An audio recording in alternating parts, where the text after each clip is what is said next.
jungle.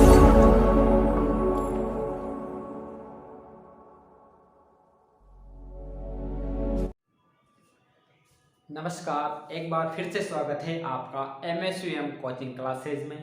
और आज हम गोलीय दर्पण के बारे में पढ़ेंगे, प्रकाश का नेक्स्ट भाग। हमने पहले भाग में पढ़ा था प्रकाश और उसका स्रोत। प्रकाश का स्रोत है सूर्य और प्रकाश का गुण, प्रकाश सरल रेखा में गमन करता है।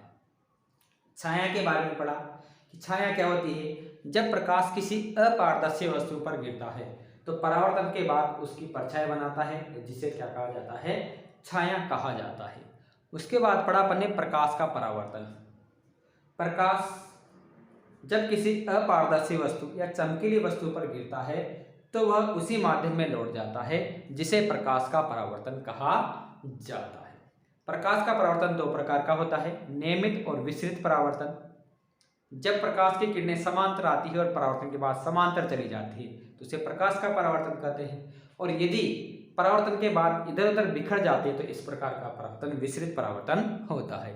उसके बाद अपन ने पढ़ा था परावर्तन के नियम। परावर्तन के नियम में हमने दो नियम पढ़े थे कि आपतित किरण, परावर्तित किरण और अभिलंब तीनों एक ही तल में विद्यमान होते हैं और आपतन कोण और परावर्तन कोण का मान समान होता है। उसके बाद पढ़ा था अपने पार्श्व परावर्तन, यानी कि दायां भाग का बायां दिखाई देना, बाएं भाग का दायां दिखाई देना, पार्श्व परावर्तन। और समतल दर्पण के बारे में हमने जाना था। इसका रिवीजन आप अगली वाली क्लास से कर सकते हैं। और आज हम पढ़ेंगे गोलीय दर्पण, जो कि एक महत्वपूर्ण टॉपिक है। और इसके बारे में जानते हैं कि गोलीय दर्पण क्या होता है। ऐसा दर्पण जिसका परावर्तक पृष्ठ गोलीय हो, गोलीय दर्पण कहलाते हैं। और गोलीय दर्पण दो प्रकार के होते हैं, एक होता है उत्तल दर्पण और एक होता है अवतल दर्पण। आइए जानने का प्रयास करते हैं कि यह किस प्रकार के होते हैं। मान लीजिए यह एक कांच का खोखला गोला है। क्या है ये? कांच का खोखला गोला। यह है इसका केंद्र बिंदु, जिसको कहा जाता है वक्रता बिंदु या वक्रता केंद्र। वक्रता बिंदु या वक्रता केंद्र, सेंटर पॉइंट, यानी कि इसको सी कहा जाता है। ये हमारे पास एक कांच का खोखला गोला है और इस कांच के खोखले गोले पर यदि आधे गोले पर बाहर की साइड अपन क्या कर देते हैं, रजत का लेप कर देते हैं बाहर की साइड, और आधे गोले पर अंदर की साइड रजत का लेप कर दिया जाता है। तो इस गोले में आधे गोले के अंदर ये वाला भाग परावर्तक पृष्ठ का कार्य करेगा और आधे गोले में ये बाहर वाला भाग परावर्तक पृष्ठ का कार्य करेगा। तो यहां पर जो प्रकाश आएगा टकरा कर वापस जाएगा। तो इस प्रकार बने हुए गोलीय दर्पण को कहा जाता है उत्तल दर्पण। और जिस दर्पण में अंदर दसवां भाग अंदर वक्रित भाग परावर्तक पृष्ठ का कार्य करता है, तो इस प्रकार के दर्पण को कहा जाता है अवतल दर्पण। तो दर्पण को दो भागों में बांटा जाता है। गोले को कहा गया है क्योंकि एक खोखले गोले से बने हुए हैं। गोले हैं, इनका आकार गोले है, समतल नहीं है। समतल दर्पण अपन जान चुके हैं कि समतल दर्पण से बनने वाले प्रतिबिंब आभासी होते हैं, वस्तु के बराबर होते हैं, उनके प्रतिबिंब की दूरी वस्तु की दूरी समान होती है। इनकी विशेषताएं क्या होती हैं, इनको अपन जानेंगे। सबसे पहले अपन जान रहे हैं उत्तल दर्पण। उत्तल दर्पण, उत्तल दर्पण क्या है? ये देखिए यहां पर उत्तल दर्पण है और इसका बाहर वक्रित भाग क्या करता है, प्रकाश को परावर्तित कर देता है। तो ऐसा गोलीय दर्पण जिसका बाहर उभरा हुआ भाग परावर्तक पृष्ठ का कार्य करता है, परावर्तक पृष्ठ का कार्य करता है, ऐसे दर्पण को उत्तल दर्पण कहते हैं। ऐसा दर्पण या ऐसा गोलीय दर्पण, ऐसा गोलीय दर्पण जिसका जिसका बाहर उभरा हुआ भाग परावर्तक पृष्ठ का कार्य करता है। परावर्तक पृष्ठ का कार्य करता है। उत्तल दर्पण कहलाता है।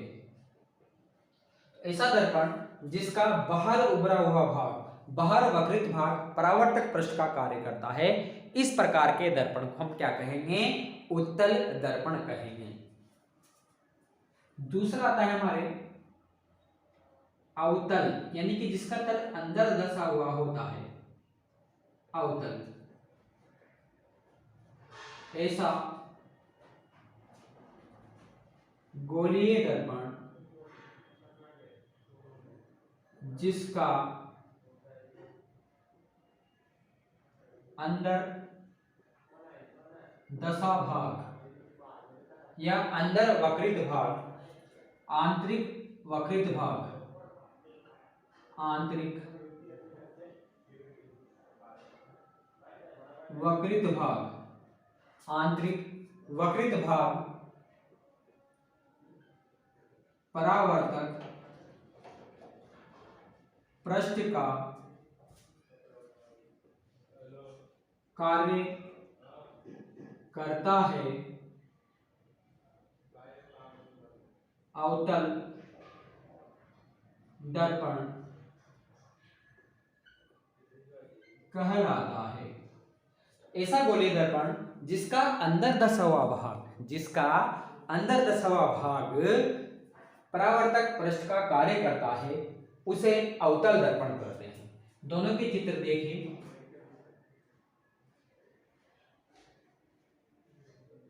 यह है अवतल दर्पण जिसका अंदर धंसा हुआ भाग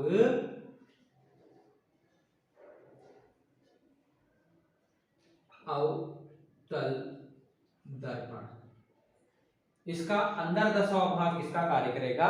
परावर्तक पृष्ठ का कार्य करेगा। प्रकाश जब इधर से आएगा इस पर टकराएगा और वापस उसी माध्यम में लौट जाएगा, तो ये होगा हमारा अवतल दर्पण।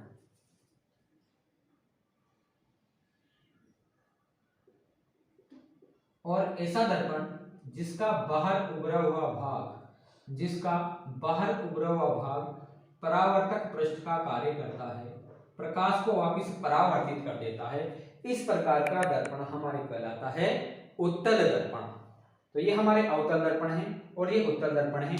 आप घर पर देख सकते हो इनमें किस प्रकार के प्रतिबिंब हमें नजर आते हैं। तो आप चम्मच ले सकते हैं, चम्मच, सब्जी भरने का चम्मच, नया चमकीला चम्मच, तो उसके बाहर उभरा हुआ भाग, जो बाहर वाला भाग है ये वाला, वो उत्तल दर्पण की भांति कार्य करेगा। और अंदर वाला भाग जिसमें हम हलवा सब्जी भरते हैं, वो वाला भाग क्या कहलाता है? अवतल दर्पण की भांति कार्य करता है। तो उससे आप अपना प्रतिबिंब देख सकते हैं और कल्पना कर सकते हैं कि किस प्रकार के प्रतिबिंब उत्तल दर्पण से या अवतल दर्पण से बनेंगे। तो आप यहाँ इसका स्क्रीनशॉट लीजिए, उसके बाद जानेंगे अपन कि इनसे गोलीय दर्पण से जुड़ी हुई कुछ महत्वपूर्ण परिभाषाएं। तब तक आप इनका स्क्रीनशॉट ले लीजिए।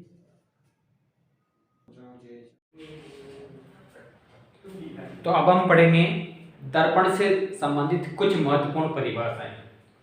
तो देखिए, सबसे पहले हमारे है वक्रता केंद्र या वक्रता बिंदु, जिसे हम लिखते हैं सी से।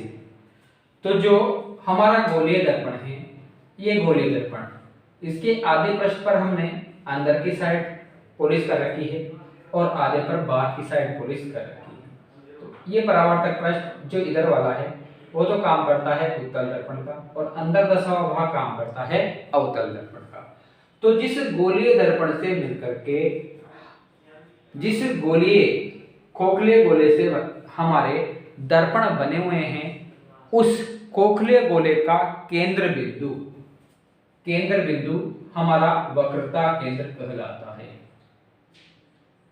वक्रता केंद्र।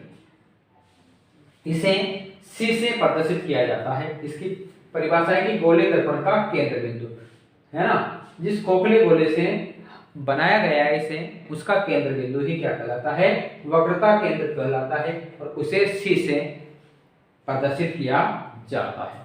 दूसरी परिभाषा आती है हमारे दर्पण का ध्रुव। दर्पण का ध्रुव किसे कहेंगे, ये हमारा दर्पण है, उत्तल दर्पण, अवतल दर्पण, और इनके ध्रुव हमने लिखे हैं। यानी कि जो दर्पण है हमारा, इस दर्पण का जो परावर्तक पृष्ठ है, इधर तो पॉलिश हो रही है और इधर है परावर्तक पृष्ठ, जहां पर प्रकाश आएगा और टकराकर वापस चला जाएगा। इस पर इधर प्रकाश आएगा, टकराकर वापस चला जाएगा। तो जो इसका परावर्तक पृष्ठ है, उसका केंद्र बिंदु, इधर ये परावर्तक पृष्ठ है और इसका केंद्र बिंदु, जो परावर्तक पृष्ठ का केंद्र बिंदु होता है, जो इसका सेंटर पॉइंट है, उसे ही दर्पण का ध्रुव कहते हैं, और इसे P से प्रदर्शित किया जाता है। परावर्तक पृष्ठ का केंद्र, ये परावर्तक पृष्ठ है और इसका केंद्र, इधर अवतल में ये परावर्तक पृष्ठ है और इसका केंद्र बिंदु यानी कि मध्य का जो बिंदु होता है, उसे ही दर्पण का ध्रुव कहा जाता है। तीसरी परिभाषा है हमारे वक्रता त्रिज्या। वक्रता त्रिज्या क्या होती है, यानी कि जिस खोखले गोले से दर्पण बने हुए हैं, जिस खोखले गोले से हमारे गोलीय दर्पण बने हुए हैं, उस खोखले गोले के वक्रता केंद्र और ध्रुव के बीच की जो दूरी होती है, उसे ही वक्रता त्रिज्या कहा जाता है, और उसे R से नोट करते हैं। यह हमारा वक्रता केंद्र है, और यहाँ पर है ध्रुव, या यहाँ पर ध्रुव मान सकते हैं इधर, तो यहाँ से यहाँ तक की दूरी यह वक्रता केंद्र और इस ध्रुव के बीच की दूरी क्या कहलाती है, वक्रता त्रिज्या। यानी कि इस खोखले गोले की त्रिज्या ही वक्रता त्रिज्या है। उसके बाद आता है मुख्य अक्ष। मुख्य अक्ष क्या होती है, मुख्य अक्ष होती है वक्रता त्रिज्या व ध्रुव को मिलाने वाली काल्पनिक रेखा। वक्रता केंद्र, ये हमारा वक्रता केंद्र है और ये हमारा ध्रुव है, इधर भी ध्रुव है। तो वक्रता केंद्र और ध्रुव को मिलाने वाली जो काल्पनिक रेखा होती है, उसे ही मुख्य अक्ष कहा जाता है। यहाँ पर हमारे मुख्य अक्ष है, जो वक्रता केंद्र और ध्रुव को मिला रही है, इस रेखा को मुख्य अक्ष कहा जाता है। अब आते हैं हमारे फोकस दूरी। फोकस दूरी क्या होती है, जब प्रकाश की किरण मुख्य अक्ष, यह हमारे मुख्य अक्ष है, और प्रकाश की किरण जिस मुख्य अक्ष के समांतर, यदि इस मुख्य अक्ष के समांतर आ रही है, तो प्रकाश की किरण मुख्य अक्ष के समांतर होती है, तो परावर्तन के बाद मुख्य अक्ष के जिस बिंदु से गुजरती है या गुजरती हुई प्रतीत होती है, उस बिंदु को मुख्य फोकस कहा जाता है। यहाँ पर देखते हैं अवतल दर्पण है, और अवतल दर्पण में ये मुख्य अक्ष है, और मुख्य अक्ष के समांतर ये प्रकाश की किरण आ रही है, और समांतर आने वाली प्रकाश की किरण परावर्तन के बाद इस बिंदु से होकर के गुजर रही है, तो इस बिंदु को ही फोकस दूरी कहा जाता है। अवतल दर्पण में देखिए, ये प्रकाश की किरण आ रही है, और अवतल दर्पण क्या करता है, प्रकाश को फैला देता है, प्रकाश को फैला देता है। अवतल दर्पण क्या करता है, प्रकाश को एक बिंदु पर केंद्रित करने का कार्य करता है। मान लो इधर से भी कोई प्रकाश की किरण आ रही है मुख्य अक्ष के समांतर, तो ये भी परावर्तन के बाद इस बिंदु से होकर के गुजर जाएगी। तो जिस बिंदु पर प्रकाश की किरणें इकट्ठी होती है, उस बिंदु को क्या कहते हैं, हम फोकस बिंदु कहते हैं। इधर भी परावर्तन के बाद इस बिंदु से होकर के यहां से परावर्तित हो गई, लेकिन कहां से आती हुई प्रतीत हो रही है, इस बिंदु से आती हुई प्रतीत हो रही है, तो इस बिंदु को फोकस बिंदु कहा जाता है। मान लो इधर भी कोई प्रकाश की किरण मुख्य अक्ष के समांतर आ रही है और परावर्तित हो जाती है, तो परावर्तन के बाद जिस बिंदु से होकर गुजरती है, उस बिंदु को फोकस बिंदु कहा जाता है। ये रहा उत्तल दर्पण के लिए फोकस बिंदु, जो कि आभासी काल्पनिक पीछे की ओर होता है, और इस पर बनने वाले प्रतिबिंब क्या होंगे, आभासी होते हैं। तो ये फोकस बिंदु है उत्तल दर्पण के लिए। तो फोकस बिंदु जहां पर प्रकाश इकट्ठा होता है या इकट्ठा होता हुआ नजर आता है, उस बिंदु को ही फोकस बिंदु कहते हैं। उसके बाद हमारी आती है अगली परिभाषा फोकस दूरी। फोकस दूरी क्या होती है? फोकस बिंदु से लेकर के और ध्रुव, फोकस बिंदु से लेकर के इस ध्रुव के बीच की दूरी, फोकस बिंदु से लेकर के इस ध्रुव के बीच की दूरी क्या कहलाती है? फोकस दूरी कहलाती है। फोकस बिंदु को बड़े वाले एफ से लिखा जाता है और फोकस दूरी को छोटे वाले एफ से व्यक्त किया जाता है। दर्पण के ध्रुव और फोकस बिंदु के बीच की दूरी को फोकस दूरी कहा जाता है। देखिए यहां से अवतल दर्पण के लिए ये ध्रुव है और ये फोकस बिंदु है, यहां से यहां तक की दूरी क्या कहलाएगी? फोकस दूरी कहलाएगी। ऐसे ही उत्तल दर्पण के लिए ध्रुव से लेकर के फोकस के बीच की दूरी क्या कहलाती है? फोकस दूरी कहलाती है। और अंतिम परिभाषा है हमारी द्वारक। क्या है? द्वारक। गोले दर्पण के परावर्तक पृष्ठ के वर्ताकार किनारों को द्वारक कहा जाता है। ये हमारे दर्पण है, ये उत्तल दर्पण है और अवतल दर्पण है और ये हमारा उत्तल दर्पण। तो जो ये परावर्तक पृष्ठ है उसके जो किनारे हैं, किनारा M, किनारा N, ऐसे इसमें M और N, जो परावर्तक पृष्ठ है ये परावर्तक पृष्ठ और इसके जो किनारे हैं इन्हें ही द्वारक कहा जाता है ना, जैसे M और N। और एक महत्वपूर्ण जो फोकस बिंदु है, फोकस बिंदु और ध्रुव के बीच की दूरी फोकस दूरी, ये फोकस दूरी है। तो फोकस दूरी का मान कितना होता है? फोकस दूरी का मान इस त्रिज्या का आधा होता है। देखिए ये हमारा वक्रता केंद्र है, मान लो ये हमारा गोला है, खोखला गोला,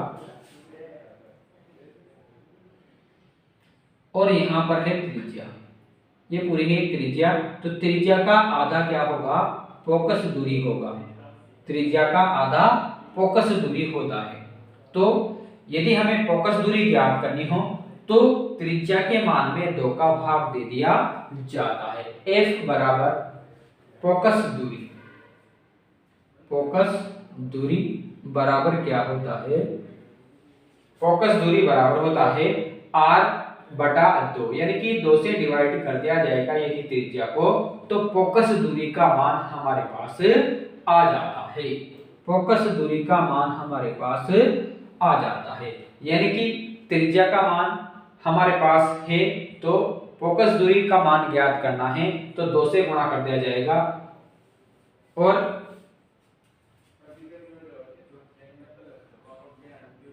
जैसे हमें दिया गया है कि वक्रता त्रिज्या का मान 6 सेंटीमीटर है और हमें फोकस दूरी का मान ज्ञात करना है तो 6/2 बराबर 3 सेंटीमीटर। तो इस प्रकार से हम फोकस दूरी का मान ज्ञात कर सकते हैं। आज की क्लास के लिए इतना ही, धन्यवाद।